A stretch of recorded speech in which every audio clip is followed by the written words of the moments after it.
Hello everybody and welcome to another Tech Minute video. My name is Tom from 6 Foot Networks and thank you for joining me.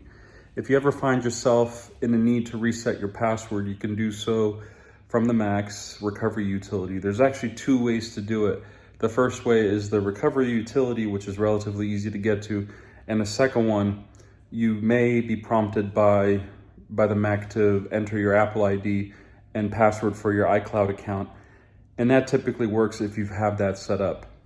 The first option though is surefire. If you boot your Mac to the recovery partition by holding Command R before the startup logo comes up, the Apple logo, at startup you hit Command R and it'll boot into the recovery partition.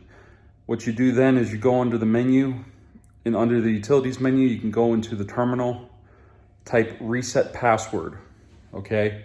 Reset password, all one word, and it'll bring up the password reset utility. What's great about it is that not only will you get the password reset dialog for your main account, but you will also get it for every account on that list.